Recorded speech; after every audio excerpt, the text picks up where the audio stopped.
And we start tonight with new video from Florida state officials confirming tonight they sent migrants on flights to Sacramento. This video was sent to ABC 10. We have chosen to blur faces because we don't know what their circumstances are when this video was taken and what was actually said before these flights. This is a story we've been covering all day from different angles. 3 dozen migrants are now in Sacramento. Keep in mind, California officials are still investigating who organized the flights and what they were told before getting on those planes. ABC 10's Luke Clary is live at Sacramento Executive Airport where the flights arrived. Luke, what's the latest?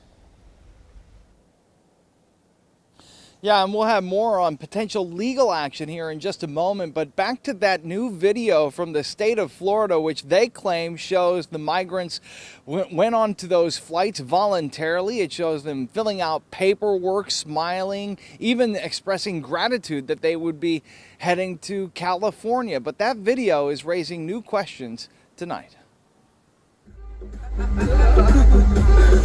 The state of Florida releasing this video. Thank you for my security. That it says proves the 36 migrants it sent from Texas to Sacramento went voluntarily. Governor Newsom calling out Florida Governor Ron DeSantis, tweeting kidnapping charges, and State Attorney General Rob Bonta says he's looking into it. They were promised help finding jobs if they got on the plane. And after they got off the plane, rather than receiving any help finding jobs as was represented to them, they were dumped and deserted. Really, it's just political propaganda. UC Davis professor Brad Jones calls it a cynical political stunt on the part of Florida Governor Ron DeSantis, whose administration sent about 50 asylum seekers from San Antonio to Martha's Vineyard last fall. The lives of desperate asylum seekers and migrants are kind of being toyed with by sort of dangling something in front of them that says, hey, here's your ticket to a better life.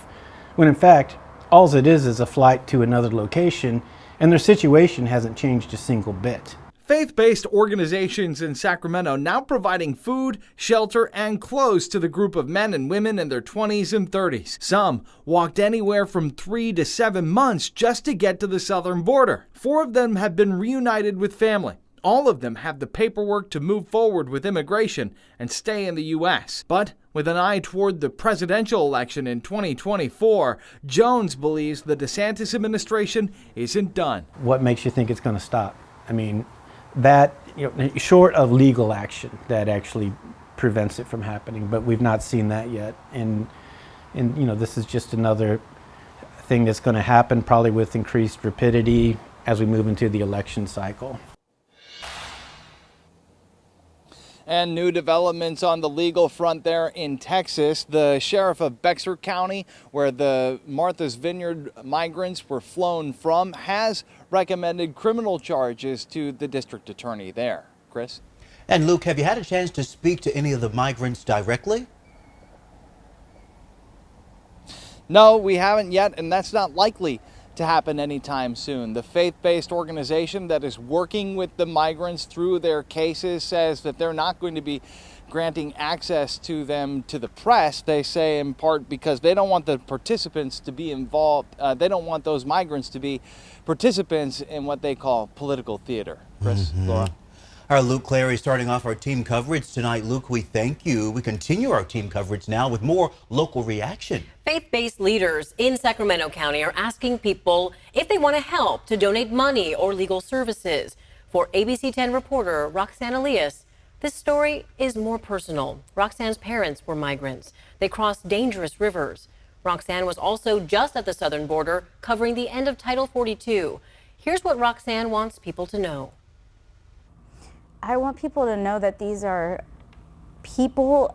I think what we see on TV doesn't even touch the surface of what's actually happening at the border. Because when I was there not long ago, you have people that are desperate. Roxanne even talks about seeing kids just asking for toothpaste. You can watch her interview, full interview, on abc10.com/tothepoint.